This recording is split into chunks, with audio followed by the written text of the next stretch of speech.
ಚಿಕ್ಕ ಮಕ್ಕಳಲ್ಲಿ ಹೃದಯಾಘಾತ. ಕಿಮ್ಸ್ ಆಸ್ಪತ್ರೆ ಹುಬ್ಬಳ್ಳಿಯಲ್ಲಿ ರಿಸರ್ಚ್ 300 ಮಕ್ಕಳನ್ನ ಸೆಲೆಕ್ಟ್ ಮಾಡಿ ಸ್ಟಡಿ ಮಾಡಿದ್ದಾರೆ.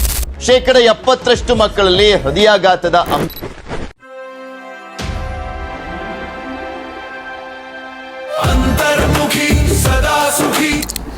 ನಮಸ್ಕಾರ ಸ್ನೇಹಿತರೆ, ಈ ದಿನದ ಸಂಚಿಕೆ ಚಿಕ್ಕ ಮಕ್ಕಳಲ್ಲಿ ಹೃದಯಾಘಾತ. ಚಿಕ್ಕ ವಯಸ್ಸಿನಲ್ಲೇ ಮಕ್ಕಳಿಗೆ ಹೃದಯಾಘಾತ ಆಗುವಂತದ್ರ ಬಗ್ಗೆ ಒಂದು ರಿಪೋರ್ಟ್ ಇದೆಯಲ್ಲ, ಇಡೀ ದೇಶದಾದ್ಯಂತ ಇದೊಂಥರ ಶಾಕಿಂಗ್ ನ್ಯೂಸ್. ಆಡುವ ವಯಸ್ಸಿನಲ್ಲೇ ಮಕ್ಕಳ ಹೃದಯ ಸ್ತಬ್ಧ ಆಗುತ್ತೆ. ಮಕ್ಕಳ ಹೃದಯಾಘಾತದ ಬಗ್ಗೆ ಕಿಮ್ಸ್ ಅಧ್ಯಯನವನ್ನ ಮಾಡಿರುವಂಥದ್ದು. ಆ ಒಂದು ಅಧ್ಯಯನದ ವರದಿಯ ರಿಪೋರ್ಟ್ನಲ್ಲಿ ಉಲ್ಲೇಖ ಆಗಿರುವಂತಹ ಅಂಶಗಳು ನಿಜಕ್ಕೂ ಶಾಕಿಂಗ್ ನ್ಯೂಸ್ ಇದೆ.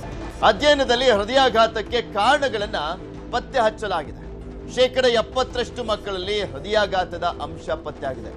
70% ಇದೆ ತುಂಬಾ ಸೀರಿಯಸ್ ನೋಟ್. ಅಂದ್ರೆ 17% ಎಂಡೋಥೀಲಿಯಂ ಡ್ಯಾಮೇಜ್ ಆಗಿರುವಂಥದ್ದು ಕೂಡ ಪತ್ತೆ ಆಗಿರುವಂಥದ್ದು. ಇದರಿಂದ ಹೃದಯಾಘಾತ ಸೇರಿ ಅಂಗಾಂಗಗಳಿಗೆ ತೊಂದರೆ ಆಗುತ್ತೆ. ಹಾರ್ಟ್ ಜೊತೆಗೆ ಕಿಡ್ನಿ ಸಮಸ್ಯೆಯೂ ಕೂಡ ಹೆಚ್ಚಾಗುವಂತ ಅಪಾಯ ಇದೆ. ಕಿಮ್ಸ್ ಆಸ್ಪತ್ರೆ ಹುಬ್ಬಳ್ಳಿಯಲ್ಲಿ ರಿಸರ್ಚ್ ಮಾಡಿದರೆ 13 ರಾಜ್ಯಗಳಲ್ಲಿ 25 ಜಿಲ್ಲೆಗಳಲ್ಲಿ 300 ಮಕ್ಕಳನ್ನು ಸೆಲೆಕ್ಟ್ ಮಾಡಿ ಸ್ಟಡಿ ಮಾಡಿದ್ದಾರೆ. ಕೇವಲ 6ರಿಂದ 14 ವರ್ಷದ ಮಕ್ಕಳಲ್ಲಿ 70% ಹೃದಯಕ್ಕೆ ಸಂಬಂಧಪಟ್ಟ ಕಾಯಿಲೆಗಳು ಇವೆ.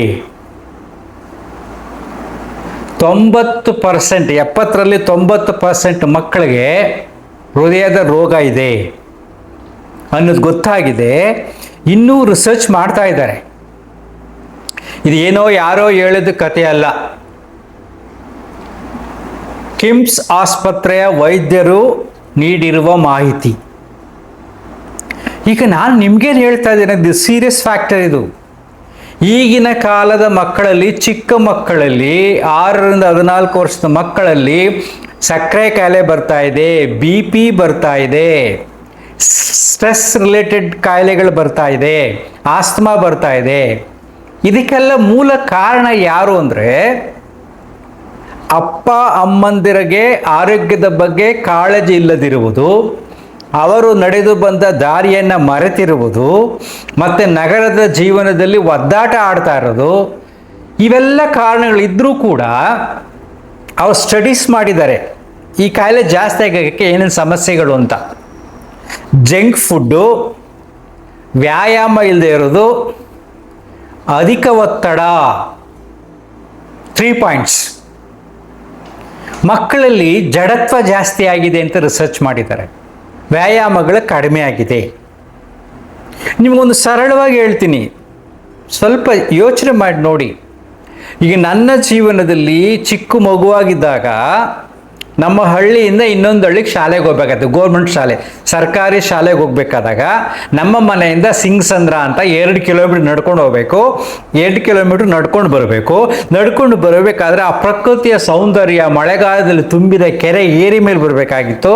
ನಮಗೆ ಸೀನಿಯರ್ ಸ್ಟೂಡೆಂಟ್ಸ್ಗಳೆಲ್ಲ ನಮಗಿಂತ ಹಿರಿಯವರು ಹೇಳ್ತಾ ಇದ್ರು, ಆ ಸೈಡ್ಗೆ ಹೋಗ್ಬೇಡ, ಈ ಸೈಡ್ಗೆ ಬನ್ನಿ ಅಂತ. ಆವಾಗ ಕೆರೆಯಲ್ಲಿ ಏನು ಮೀನುಗಳೆಲ್ಲ ಎಗರ್ತಾ ಇತ್ತು, ಸುತ್ತಲೂ ಗದ್ದೆ ಇರ್ತಾ ಇತ್ತು, ಮತ್ತು ನೇರಳೆ ಹಣ್ಣಿನ ತೋಪಿತ್ತು. ಅಲ್ಲಿ ಹಣ್ಣುಗಳು ತಿಂತಾ ಇದ್ವಿ, ನೀರಲ್ಲಿ ಆಟ ಆಡ್ತಾ ಇದ್ವಿ. ಅಂದರೆ ಇಷ್ಟೆಲ್ಲ ಮಾಡಿ, ಜೊತೆಗೆ ಆ ಶಾಲೆಯಲ್ಲಿ 4 ಕ್ಲಾಸ್ಗಳಿತ್ತು. ಅದಕ್ಕೆ ಒಬ್ಬರೇ ಮಾಸ್ಟರ್ ಇರ್ತಾಯಿದ್ರು. ಅವ್ರು ಇನ್ನೂ ಒಂದು ತರಗತಿಗೆ ಕ್ಲಾಸ್ ತಗೋಬೇಕಾದ್ರೆ ಇನ್ನೊಂದು ತರಗತಿಗಳನ್ನ ಬಿಟ್ಬಿಡ್ತಾ ಇದ್ರು, ಆಟ ಆಡ್ಕೊಳ್ಳೋದು ಬಿಡೋರು. ಅಲ್ಲಿ 1 ಗಂಟೆ ಪ್ರತಿನಿತ್ಯ 1ರಿಂದ 2 ಗಂಟೆ ಆಟ ಆಡ್ತಿದ್ವಿ. ಮಾಸ್ಟರ್ಗೆ ಏನಾದ್ರು ಅಡುಗೆ ಬೇಗ ಮಾಡಬೇಕು ಅನ್ಸಿದ್ರೆ ನಮಗೆ ಬೇಗ ಹೋಗಿದ್ದು ಬಿಟ್ಬಿಡ್ತಾ ಇದ್ರು. 3 ಗಂಟೆ ಕ್ಲಾಸ್ 2 ಗಂಟೆಗೆ ಬಿಟ್ಬಿಡೋರು. ಆವಾಗ ಇನ್ನೂ ಜೋರಾಗಿ ಆಟ ಆಡ್ಕೊಂಡು ಮನೆಗೆ ಬರ್ತಾ ಇದ್ವಿ. ಇಷ್ಟೆಲ್ಲ ವ್ಯಾಯಾಮ ಮಾಡಿಕೊಂಡು ಮನೆಗೆ ಬಂದರು. ಮನೆಯಲ್ಲಿ ಹಳ್ಳಿನಲ್ಲಿ ತೋಟಕ್ಕೆ ಹೋಗೋದು, ಅಪ್ಪ ಅಮ್ಮ ಏನು ಕೆಲಸ ಮಾಡ್ತಾರೆ ನೋಡೋದು, ಇಷ್ಟೆಲ್ಲ ವ್ಯಾಯಾಮ ಆಗ್ತಾ ಇತ್ತು. ಕರೆಕ್ಟಾಗಿ 8 ಗಂಟೆಗೆ ವಿವಿಧ ಭಾರತಿಯಲ್ಲಿ ಹಾಡು ಬರ್ತಾ ಇತ್ತು. ಯಾಕೆಂದರೆ ರೇಷ್ಮೆ ಹುಳುಗಳಿಗೆ ಸೊಪ್ಪಾಕಕ್ಕೆ ನಮ್ಮ ತಂದೆ ಆ ಟೈಮ್ ಫಿಕ್ಸ್ ಮಾಡ್ಕೊಂಡಿದ್ರು. ಹಾಡು ಬಂದಾಗ ಸೊಪ್ಪಾಕಿ ಮಲ್ಕೋತಾ ಇದ್ರು. ನಾವು 8 ಗಂಟೆಗೆ ಮಲಗಿದ್ರೆ ಬೆಳಗ್ಗೆ 6 ಗಂಟೆಗೆ ಹೇಳ್ತಾ ಇದ್ವಿ. 10 ಗಂಟೆ ಡೀಪ್ ಸ್ಲೀಪ್. ಇದು ಪ್ರೈಮರಿ ಸ್ಕೂಲಲ್ಲಿ. ಮಿಡ್ಲ್ ಸ್ಕೂಲ್ಗೆ ಹೋಗ್ಬೇಕಾದ್ರೆ 4 ಕಿಲೋಮೀಟರ್ ನಡ್ಕೊಂಡು ಹೋಗ್ಬೇಕು, ಚಿಕ್ಕೇನಹಳ್ಳಿ ಅಂತ. 4 ಕಿಲೋಮೀಟ್ರ್ ನಡ್ಕೊಂಡು ಹೋಗೋದು, 4 ಕಿಲೋಮೀಟ್ರ್ ನಡ್ಕೊಂಡು ಬರೋದು. ಮಧ್ಯೆ ಅರ್ಕಾವತಿ ನದಿ, ಅಲ್ಲಿ ನದಿನಲ್ಲಿ ಬರ್ಬೇಕು, ನದಿಯ ದಂಡೆ ಮೇಲೆ ಎಷ್ಟು ನೇರಳೆ ಹಣ್ಣುಗಳು ಇರ್ತಾ ಇತ್ತು. ಬೇಜಾರಾದಾಗ ಸುಸ್ತಾದ ಅರ್ಕಾವತಿ ನದಿ ಮರಳಿನಲ್ಲಿ ಹಾಗೇ ಮಲ್ಕೋತಾ ಇದ್ವಿ, ಅಲ್ಲೇ ಆಟ ಆಡ್ತಾ ಇದ್ವಿ, ಆ ನೀರನ್ನ ಡೈರೆಕ್ಟೇ ಕುಡಿತಾ ಇದ್ವಿ. ಈಗ ಅರ್ಕಾವತಿ ನದಿಲಿ ಹೋದರೆ, ನಡ್ಕೊಂಡು ಹೋದರೆ ಕಾಲು ಕೆರೆತ ಬರುತ್ತೆ, ಅಷ್ಟು ಪೊಲ್ಯೂಷನ್ ಆಗಿದೆ. ಒಂದು ನೇರಳೆ ಮರಗಳು ಇಲ್ವೇ ಇಲ್ಲ, ಎಲ್ಲ ಕಡಿದು ಬಿಟ್ಟಿದ್ದಾರೆ, ಮಾರ್ಕೊಂಡ್ಬಿಟ್ಟಿದ್ದಾರೆ, ನದಿ ಹಾಳಾಗಿದೆ. ಸೊ ನಮ್ಮ ಊರಿಗೆ ಬಂದಮೇಲೆ ಹಳ್ಳಿ ಸ್ವಲ್ಪ ದೊಡ್ಡ ಮಕ್ಳು ಆಗ್ತಾ ಇದ್ವಿ ಮಿಡ್ಲ್ ಸ್ಕೂಲ್ಗೆ. ಆವಾಗ ದನಗಳು ಹಿಡ್ಕೊಂಬರೋಕ್ಕೆ ಹೋಗ್ಬೇಕಾಗಿತ್ತು, ತೋಟಕ್ಕೆ ಹೋಗ್ತಾ ಇದ್ವಿ. ಎಷ್ಟೊಂದು ವ್ಯಾಯಾಮ ನೋಡಿ. ನಾನು ಯಾಕೆ ಇದನ್ನು ಹೇಳ್ತಾ ಇದ್ದೀನಿ ಅಂದರೆ, ನಮ್ಮ ದೇಹಕ್ಕೆ ಆಗ ಮಕ್ಕಳಿದ್ದಾಗ ಎಷ್ಟು ವ್ಯಾಯಾಮ ಆಗ್ತಾ ಇತ್ತು. ಇನ್ನು ಹೈಸ್ಕೂಲ್ಗೆ ಬಂದಾಗ ಎಗೇನ್ 3 ಕಿಲೋಮೀಟ್ರ್ ನಡ್ಕೊಂಬರ್ಬೇಕು ಬಸ್ಗೆ.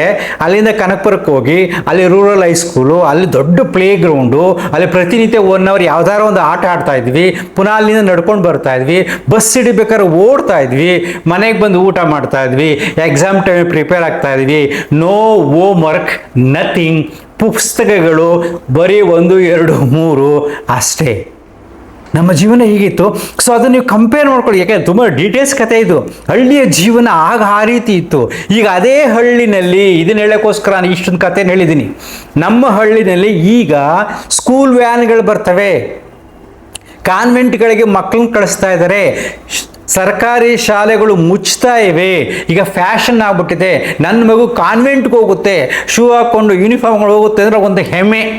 ಬಸ್ಸಲ್ಲಿ ಕಳಿಸ್ತಾರೆ, ಬಸ್ಸಲ್ಲಿ ಬರುತ್ತೆ, ಮನೆಗೆ ಬಂದಾಗ ಅವ್ರು ಕೆಲಸ ಮಾಡ್ತಿರ್ತಾರೆ, ಮಗುವಿಗೆ ಮೊಬೈಲ್ ಕೊಡ್ತಾರೆ ಅಥವಾ ಟಿ ವಿಯಾಗಿ ಕೊಟ್ಬಿಡ್ತಾರೆ. ಆ ಟಿ ವಿ ನೋಡ್ತಾ ಇರುತ್ತೆ, ಏನಾದ್ರು ಹೋಮ್ವರ್ಕ್ ಇದ್ರೆ ಮಾಡ್ತಾ ಇರುತ್ತೆ.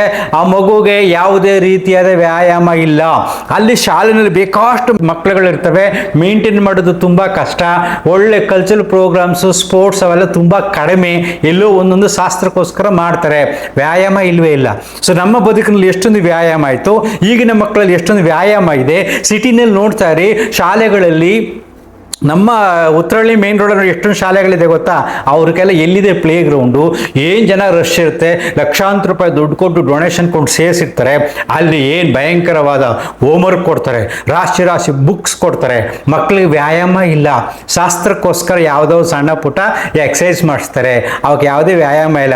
ಮನೆಗೆ ಬಂದ ತಕ್ಷಣ ಅಪ್ಪ ಅಮ್ಮ ಬ್ಯುಸಿ ಇರ್ತಾರೆ, ಅವ್ರದ್ದೇ ಆದ ಟೆನ್ಷನ್ ಇರುತ್ತೆ, ಬೇಕಷ್ಟು ಒತ್ತಡದಲ್ಲಿ ಬದುಕು ಸಾಗಬೇಕಾದಾಗ ಮಗು ಗಲಾಟೆ ಮಾಡಿದ್ರೆ ಮೊಬೈಲ್ ಕೊಟ್ಬಿಡ್ತಾರೆ.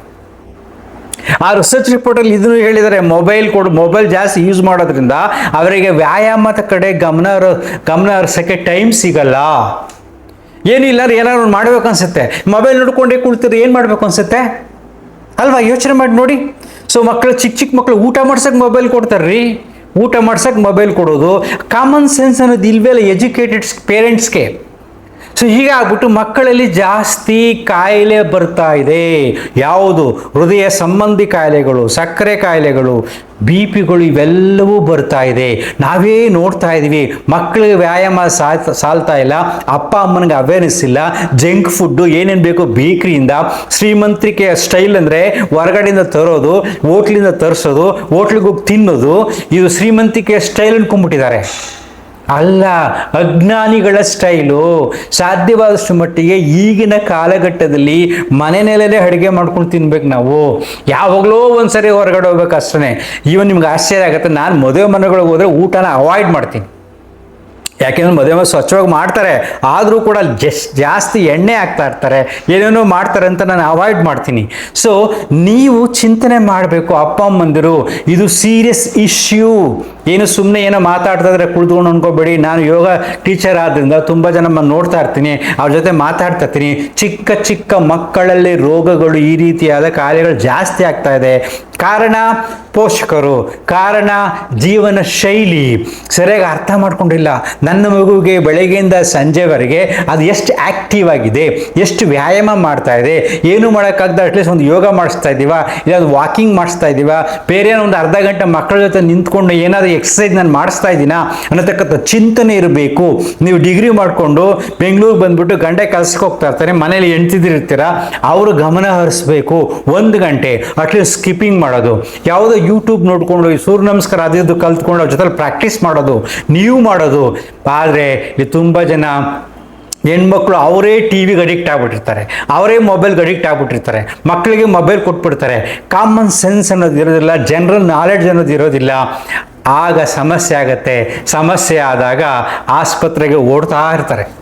ಸೊ ನೋಡ್ರಪ್ಪ, ಇದು ದೊಡ್ಡ ದೊಡ್ಡ ಕತೆ, ಎಷ್ಟು ಹೇಳಿದ್ರು ಬೈತಾ ಕುಳಿತುಕೋಬೇಕಾಗತ್ತೆ. ಪೋಷಕರು ಮಾಡುವ ತಪ್ಪುಗಳ ಬಗ್ಗೆ ಮತ್ತು ಈಗ ನಮ್ಮ ಜೀವನ ಶೈಲಿಯ ಬಗ್ಗೆ, ನಾವೆಲ್ಲಿದ್ದೀವಿ, ಸಿಟಿ ಲೈಫಲ್ಲಿ ಇದ್ದಾಗ ನನ್ನ ಮಗುಗೆ ಅಷ್ಟೊಂದು ಎಕ್ಸಸೈಸು ವ್ಯಾಯಾಮಗಳಾಗ್ತದೆ. ಮನೆ ಮುಂದೆನೇ ಬರುತ್ತೆ ವ್ಯಾನು, ಕಳಿಸ್ಬಿಡ್ತೀವಿ, ಶಾಲೆಗೆ ಹೋಗುತ್ತೆ, ಅಲ್ಲಿ ಜಾಗ ಇಲ್ಲ, ಪ್ಲೇ ಗ್ರೌಂಡ್ ಇರಲ್ಲ, ಅಲ್ಲಿ ಮುಗಿಸ್ಕೊಂಡು ಪುನಃ ಬರುತ್ತೆ, ಪುನಃ ಮನೇಲಿ ಕುಳಿತಿರುತ್ತೆ, ವ್ಯಾಯಾಮ ಇಲ್ಲ ಮಕ್ಕಳಿಗೆ. ತುಂಬ ಎಕ್ಸಸೈಸ್. ಚಿಕ್ಕ ಮಕ್ಕಳು ನೋಡಿ ಎಷ್ಟು ಆಟ ಆಡೋದು, ಅವ್ರಿಗೆ ಮೈಕೇನೋ ಬರೋದಿಲ್ಲ, ಎಷ್ಟು ಕುಣಿದ್ರು ಬರೋದಿಲ್ಲ. ನನಗೆ ಈಗಲೂ ನೆನಪಿದೆ, ನಾನು ಚಿಕ್ಕೇನಹಳ್ಳಿಲಿ ಮಿಡ್ಲ್ ಸ್ಕೂಲ್ಗೆ ಹೋಗ್ಬೇಕಾದ್ರೆ ನಮ್ಮ ಸ್ಪೋರ್ಟ್ಸ್ ಅಂದರೆ ಏನು ಗೊತ್ತಾ, ಹರಿದೋಗಿರತಕ್ಕಂಥ ಗಾಳಿ ಇಲ್ಲದ ಒಂದು ಫುಟ್ಬಾಲ್ ಸಿಗ್ತಿರಲ್ಲ, ಯಾವುದೋ ಫುಟ್ಬಾಲ್ ಕೊಟ್ಬಿಡೋರು ಹಳೇದು, ಅದನ್ನ ಹಿಡ್ಕೊಂಡು ಹೊಡೆಯೋದು, ದೂರದ ಗುಂಪು ಮಾಡಿಕೊಂಡು ಯಾವ ಮೈಕ್ ತಾಗಿಸ್ಕೋಬೋದು, ಅವ್ನು ಕ್ಯಾಚ್ ಹಿಡಿಬೇಕು, ಬಿದ್ದರೆ ಅವ್ನು ಔಟು. ಓಡಿಸ್ತಾ ಇರೋದು, ಅಲ್ಲಿ ಓಡಿ ಓಡಿ 4 ಕಿಲೋಮೀಟ್ರ್ ನಡ್ಕೊಂಡು ಬಂದು 4 ಕಿಲೋಮೀಟ್ರ್ ನಡ್ಕೊಂಡು ಹೋಗಿ ಮನೆಯಲ್ಲೆಲ್ಲ ಅಷ್ಟು ಕೆಲಸ ಮಾಡ್ತಾಯಿದ್ವಿ. ಆವಾಗ ಅಷ್ಟೊಂದು ಆಹಾರ ಏನು, ಬರೀ ಸೊಪ್ಪುಗಳು, ನಾವೇ ಬೆಳೆದಂಥ ಸೊಪ್ಪುಗಳು, ತರಕಾರಿಗಳು, ಹಾಲು, ತುಪ್ಪ ಜಾಸ್ತಿ, ಈ ಥರ ಆಹಾರವನ್ನೇ ನಾವು ಸೇವಿಸ್ತಾ ಇದ್ವಿ. ಈಗ ನನ್ನ ಮಗು ಮಾಡರ್ನೈಸ್ ಆಗಬೇಕು ಅಂತ ಏನೇನೆಲ್ಲ ಮಾಡೋಕ್ಕೆ ಹೋಗ್ತಾರೆ. ಸರಿಯಾಗಿ ಮಕ್ಕಳಿಗೆ ಆಹಾರ ತಿನ್ನುವ ಅಭ್ಯಾಸವನ್ನು ತಂದೆ ತಾಯಿಗಳು ಮಾಡುವುದಿಲ್ಲ. ಅದಕ್ಕೆ ಹಸಿವಾಗಬೇಕು. ಯಾವಾಗ ಹಸಿವಾಗುತ್ತೆ? ಜಾಸ್ತಿ ಕೆಲಸ ಮಾಡಿದಾಗ, ಸುಸ್ತಾದಾಗ, ವ್ಯಾಯಾಮ ಮಾಡಿದಾಗ ಹಸಿವಾಗುತ್ತೆ. ಯಾವುದು ಕೊಟ್ಟರು ತಿಂತಾ ಇರ್ತವೆ. ಈಗ ಏನು ಹಸಿವಾಗೋದಿಲ್ಲ, ಮಗು ತಿನ್ನೋದಿಲ್ಲ, ತಿನ್ನೋಕ್ಕೆ ಫೋನ್ ಕೊಟ್ಬಿಟ್ಟು ತಿನ್ಸೋದು. ಏನ್ರಿ ಇದು? ಸ್ವಲ್ಪ ಎಚ್ಚೆತ್ಕೊಳ್ರಿ. Simple common sense. ನಿಮ್ಮ ಮಗು ಬೆಳಗ್ಗೆಯಿಂದ ಸಂಜೆವರೆಗೆ ಎಷ್ಟು ವ್ಯಾಯಾಮ ಮಾಡಿದೆ, ಎಷ್ಟು ಕಾಲ ಫೋನ್ ಜೊತೆನಲ್ಲಿ ಕಳೆದಿದೆ, ಎಷ್ಟು ಜನ ಟಿ ವಿ ನೋಡ್ತಾ ಇದೆ, ಎಷ್ಟು ಓದ್ತಾ ಇದೆ, ಎಷ್ಟು ಲವಲವಿಕೆ ಇದೆ, ಇಷ್ಟನ್ನು ಗಮನ ಸಾಕು. ಇನ್ನೊಂದು ಲಾಸ್ಟಲ್ಲಿ ಒಂದು ಸೆಂಟೆನ್ಸ್ ಹೇಳ್ತಿದ್ದು, ತುಂಬ ದೊಡ್ಡ ಕತೆ. ನಮ್ಮ ಯೋಗ ಶಾಲೆ ಕೆಲವು ಮಕ್ಕಳುಗಳು ಬರ್ತಾರೆ, ಸ್ವಲ್ಪ ಜನ ಬರ್ತಾರೆ. ಕೆಲವು ಪೇರೆಂಟ್ಸ್ಗಳು ಹೇಳಿದ್ದಾರೆ, ಕೆಲವರು ಮನೆಗಳಲ್ಲಿ ಟಿ ವಿನೇ ಇಲ್ಲ. ಒಬ್ಬರು ಪ್ರೊಫೆಸರ್ ಇನ್ ಮ್ಯಾಥಮೆಟಿಕ್ಸ್, ಅವರ ಮಗನಿಗೆ ಇಂಜಿನಿಯರಿಂಗಿಗೆ ಹೋಗೋವರೆಗೆ ಮೊಬೈಲೇ ಕೊಟ್ಟಿಲ್ಲ.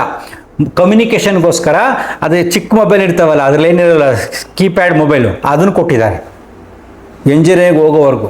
ಏನೋ ಇಂಪಾರ್ಟೆಂಟ್ ಇನ್ಫಾರ್ಮೇಷನ್ ಬರಬೇಕಾದ್ರೆ ಅಮ್ಮನ ಫೋನ್ ತೊಗೊಂಡು ಅಲ್ಲೇ ತೊಗೊಂಡು ವಾಪಸ್ ಕೊಟ್ಬಿಡ್ಬೇಕು. ಈ ರೀತಿ ಮಾಡಿದ್ದಾರೆ. ಅವರೆಲ್ಲ ಸಕ್ಸಸ್ ಆಗಿದ್ದಾರೆ. ತುಂಬ ಜನರಲ್ಲಿ ಮನೆಯಲ್ಲಿ ಟಿ ವಿನೇ ಇಲ್ಲ. ಸೊ ಈ ರೀತಿ ನಾವು ಸ್ಟ್ರಿಕ್ಟಾಗಿ ಯೋಚನೆ ಮಾಡಿದ್ರೆ ಮಾತ್ರ ಮಕ್ಕಳ ಆರೋಗ್ಯ, ಮಕ್ಕಳ ವಿದ್ಯಾಭ್ಯಾಸ ಸಹಜವಾಗಿ ಬೆಳೆಯುತ್ತೆ, ಅವ್ರು ಚೆನ್ನಾಗಿರ್ತಾರೆ. ಸ್ವಲ್ಪ ಗಮನ ಹರಿಸಿ. ಎಲ್ಲದಕ್ಕೂ ಮೂಲ ಕಾರಣ ಮನೆಯ ಪೋಷಕರು ಅವರ ಆರೋಗ್ಯದ ಬಗ್ಗೆ ಇಲ್ಲದೆ ಇರತಕ್ಕಂಥ ಒಂದು ಅರಿವು ಅಷ್ಟೇ, ಬೇರೇನಿಲ್ಲ. ನಮಸ್ಕಾರ. Thank you. ಅಂತರ್ಮುಖಿ ಸದಾ ಸುಖಿ.